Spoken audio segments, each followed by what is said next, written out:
Heil og sæl öll, mínir elskulegu samnemendur á þessu ágæta námskeiði sem ég ákveð einu sinni í viku að hætta á og ákveð svo jafnharðan klór í bakka með þessi aumingjaskapur að hætta. Þetta er semst eitthvað sem ég átti að senda inn síðasta þriðjudag, var nú langt komið með það þá en kláraði ekki.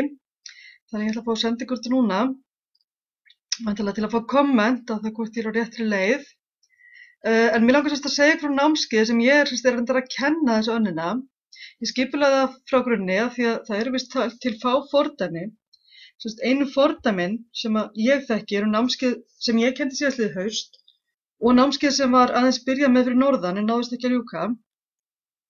Þessi námskeið eru tilraunaverkefni því fjarnám í þessu fagi, það er að segja íslenska fyrir fólk af erlendum uppruna, er ekki viðurkennt hjá þeim sjóði sem Símenntunarmiðstöðvar sækja í þegar til stendur að halda námskeið. Það er einungis viðurkennt að vera með staðnám, það er að segja nemendur mæti á staðinn og séu þar í kennslustundum með kennara. En forsendur þess að halda svona námskeið eru að fjármagn til námskeiðsins fáist úr námskeiðssjóði og áður en sótt er í námskeiðssjóð þá þarf að tilgreina hver tilgangur námskeiðsins er, það er að segja af hverju er mikilvægt að halda þetta námskeið í þessu formi. Og það þarf að finna samstarfsaðila og skilgreina samstarfsgrunn. Samstarfsgrunnur er til dæmis hluti erlendra starfsmanna eða hluti starfsmanna af erlendum uppruna af heildarstarfsmannafjölda fyrirtækis og hve margir þeirra hafa áhuga á því að vera þátttakendur í námskeiði. Og hluti af þessum samstarfsgrunni er líka að skilgreina hverjar eru fræðsluþarfir starfsmanna út frá starfsemi fyrirtækisins. Það er að segja hvaða gildi hefur það fyrir starfsemi fyrirtækisins og starfsanda ef starfsmenn fá tækifæri til að tileinkja sér betri færni í íslensku. Og forsenda námskeiðs er líka að ráðast til starfa kennari sem að treysti sér í nýsköpun á þessu sviði kennslu og er sveigjanlegur þegar kemur að skipulagi. Því samstarfsfyrirtæki það þarf að fá að hafa mikið það að segja hvaða orðaforði og hvaða kennslufyrirkomulag er valið. Því að við höfum í grunninn alltaf þennan orðaforða sem á að kenna samkvæmt námskrá, þá er það þannig að fyrirtæki vilja hafa töluvert það að segja að starfsmenn geti nýtt sér sína þekkingu í vinnunni. Það er að segja að við farið sér í gegnum þann orðaforða sem við erum að nota á vinnustað. En samstarfsaðilar í svona verkefni væru Símenntunarmiðstöðin sem myndi halda námskeið og það eru Símenntunarmiðstöðvar út allt land. En Símenntunarmiðstöðin myndi halda utan fjármögnun, skipulagningu, framkvæmd og úrvinnslu. Og sem samstarfsaðilar þá koma til greina öll fyrirtæki á svæði Símenntunarmiðstöðvarinnar þar sem fjöldi erlendra starfsmanna er meiri en 10. Því nemendafjöldin 10 er skilgreindur grunnfjöldi af námskeið. En samstarfsaðilar gætu líka verið nokkur smærri fyrirtæki sem hafa færri starfsmenn en starfa í sama geira eða á svipuðu sviði. Svipað svið getur til dæmis verið að öll fyrirtækin starfi í fiskvinnslu eða þjónustu og til þjónustu fyrirtækja teljast til dæmis hótel, veitingastaðir og verslanir. Rökstuðningurinn fyrir því að mikilvægt er að samstarfsfyrirtæki sé eitt eða nokkur á sama sviði, það er að verið að vinna með almennan grunnorðaforða en einnig sérhæfðan orðaforða sem nýtist á vinnustað. Inntak námskeiðsins væri kennsla í grunnorðaforða í íslensku fyrir fólk af erlendum uppruna. Og það er miðað við ákveðin grunnorðaforða í hverju þyngdarstigi íslensku námskeiða og því getur sama námsskipulag,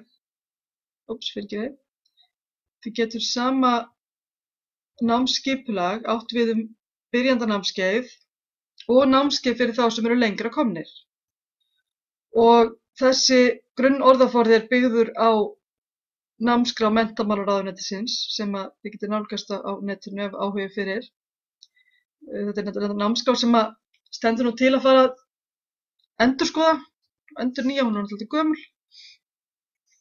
En inntakið sem sagt líka þessi sértæki orðaforði sem á þeim vinnustað sem unnið með. Og það unnið út frá því að nemendur nái að tileinka sér sértækan orðaforða í samhengi. Til dæmis til að þeir skilji betur fyrirmæli. Og hvað í gangi í vinnuferlinu hjá fyrirtækinu hverju sinni. Og það farið sérstaklega yfir hverjir vinnuferlar fyrirtækisins eru og sá orðaforði sem þeim fylgir. Og það farið markvisst yfir atriði sem tengjast því að vera starfsmaður. Til dæmis starfsanda, vinnuvernd og samskipti. Við skulum nefnilega átta okkur á því að þegar það flytja hingað til lands einstaklingar sem að þekkja jafnvel allt annað vinnufyrirkomulag heldur en við höfum hérlendis, að þá geta þeir haft allt aðra skoðanir á þessu og talið til dæmis eitthvað óviðeigandi sem við teljum að sé bara mjög eðlilegt. Og svo öfugt, þeir geta haft þær skoðanir að eitthvað sem þeim finnst að ætti að vera, finnst okkur alveg út í hött. Þannig að það mjög mikilvægt að fara í gegnum þetta, því samskipti á vinnustað, við erum miklu meira svona á jafningagrundvelli til dæmis heldur en tíðkast í mörgum fyrirtækjum erlendis. Okkur finnst bara sjálfsagt að vappin á skrifstofu hjá yfirmanninum og spjalla við hann. Þetta kannski eitthvað sem að starfsmaður erlendis frá myndi aldrei nokkuð tímann láta sér þetta í hug og jáfnvel ekki ávarpa yfirmann fyrirbæði. En þetta nú misjafnt. Og svo annað, hvaða þættir eru fyrirferðarmest vestir í þessu ákveðna fyrirtæki, það að fara yfir það. Og þetta það sem að fyrirtækið eða fyrirtækin og kennarinn ákveða semst í samvinnu. Og varðandi það að njóta vinnunar, þá þarf að taka tillit til þess hvað yfirmenn eða starfsmannastjóri fyrirtækisins, starfsmannastjórinn, telur mikilvægast. Þetta getur til dæmis verið aðstoð og hvatning við að taka þátt í ýmsum viðburðum sem fyrirtæki býður upp á fyrir starfsmenn. Nú eða að innleitt sé stefna fyrir alla starfsmenn, svona jákvæð stefna sem virkjar það góða og uppbyggilega í hverjum starfsmanni og þeirra samstarfi. Þarna getur til dæmis fiskurinn komið sterkur inn. Ef þið þekkið ekki fiskinn þá væri flott fyrir ykkur að fara inn á YouTube og slá inn bara Fish Philosophy og fá að sjá grunnmyndbandið það hvað fiskurinn er. Hann er miklu uppáhaldi hjá mér. Fiskurinn er mjög hentugur vegna þess að grunnefnið, sem þið sjáu reyndar ekki á YouTube en þið getið googlað það, grunnefnið er til á mörgum tungumálum. Þannig að sá sem heldur námskeið þarf ekki einu svona að þýða, því að grunngildin er hægt að finna á þessum tungumálum og koma þannig til skila. En tæknilega kröfur í fjarnámi eru náttúrulega töluvert aðrar en í staðnámi. Það er náttúrulega mjög mikilvægt og í rauninni forsenda fjarnáms að nemendur hafi aðgang að tölvu eða iPad með innbyggðum hátalara. Það er ekki skilyrði að míkrafón virki en það er betra. Það er gott að hafa Facebook síðu fyrir hópinn, því það eykur möguleika og virkari samskiptum. Því líklegt má telja að nemendur skráa sig mun oftar en á Facebook heldur en námsvefum. Virkt netfang er skilyrði fyrir því að geta skráð sig inn á námsvefinn og myndavél einfaldar mjög vinnuna við að skila verkefnum til kennara. Sérstaklega ef það eru verkefni á námsbókinni, því nemandinn getur einfaldlega tekið mynd af verkefninu og sent, í staðinn fyrir að vera að sláða allt inn í tölvu eða skanna inn. Og vefmyndavélina þarf ekkert að nota. Það má líka notast eingöngu við hljóðið þegar að spjalla er á Skype. Og það er reyndar rétt að geta þess að það sem netsamband er hægt eða takmarkað, þá er betra að sleppa myndinni. Hún verður hvort sem er það hæg að hún fylgir ekki talinu og það getur bara orðið truflandi þegar verður að einbeita sér að því að skilja hvað viðkomandi er að segja. Væntanlegur ávinningur af svona námskeiði, af hverju erum við að halda þetta námskeið, hverju viljum við ná.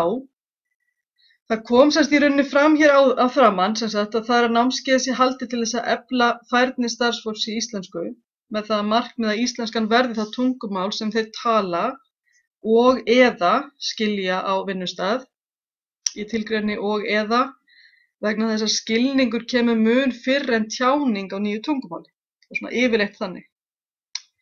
og að námskeiði loknu þá ættu nemendur að hafa náð þeim námsmarkmiðum sem tilgreindir í námskrá, en auk þess að hafa vald á sértækum orðaforða sem nýtist á vinnustað og eiga þá auðveldara með samskipti við yfirmenn og samstarfsfólk og að geta skilið starfstengd fyrirmæli sem geta komið fram og geta komið fram með athugasemdir varðandi starfið, samstarfið og hvernig þeim líður á vinnustað.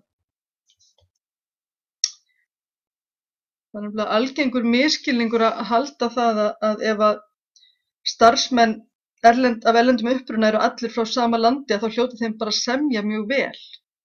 Þeim semur náttúrulega ekkert frekar en okkur þó við séum allir frá Íslandi. Þetta er svona algengur misskilningur, það er ýmislegt sem getur komið upp í samskiptum sem að er mjög erfitt fyrir fólk að geta ekki tjáð sig um. En þá komum við að því sem næst er, hvar og hvernig fer kennslan fram? Kennslan fer fram í gegnum námsvefinn. Námsvefur getur til dæmis verið Moodle, sem er nú algengur hér. Það eru til fleiri námsvefir en ég þekki það eingöngu að kenna í gegnum þennan. Og það eru notaðar sömu námsbækur og í staðnámi, auk viðbótarefnis. Staðlátur fara fram á vinnustað ef þessi kostur og þá á vinnutíma eða strax á vinnutíma loknum.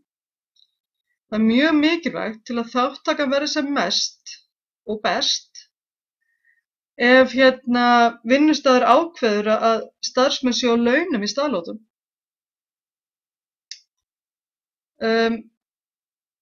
Það hefur komið mjög vel út og eins líka ef að staðlátan er strax að vinnudegi loknum, þó hún sé ekki launuð. Mismunandi skipulag staðlátna fer eftir því hve langt nemendur eru komnir í sínu námi.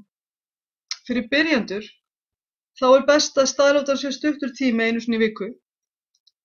En fyrir lengra komna er betra að staðlátan sé á 2 til 3 vikna fresti, þá lengri, og virk samskipti sé á netinu, svona þess á milli. Og samskipti á netinu verða þá helst á Facebook og Skype. Ástæðan fyrir þessum mun er náttúrulega einna helst svo að það er erfitt fyrir byrjanda í tungumáli að ætla að vera í virkum samskiptum á netinu.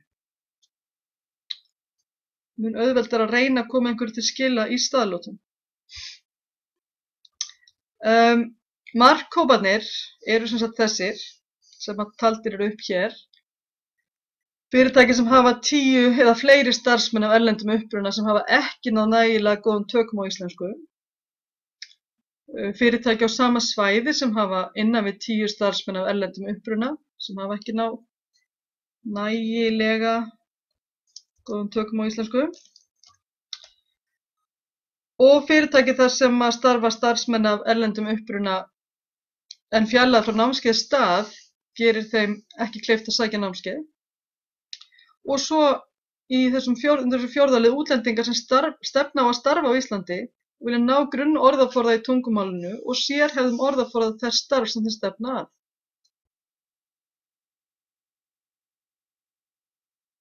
Þá er það í lokin kostnaðarliður og tekjur. Laun kennara eru stærsti útgjaldaliðurinn. Þar væri bæði greitt fyrir framkvæmd kennslu og undirbúning. Algengt er að kennarar á námskeiðum séu ráðnir sem verktakar.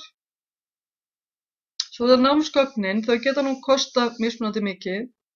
Algengt verð á námsbók er svona 4.500 krónur. Og svona því til viðbótar er fjölritun viðbótar námsefnis, kostnaður við námsgögn til nota í staðlótum, til dæmis ritföng, pappír, plöstun og spil. Það kostar náttúrulega að hafa aðgang að námsvef og svo þarf að auglýsa námskeiðið. Það má líka reikna með kostnaði við tölvur og skjávarpa.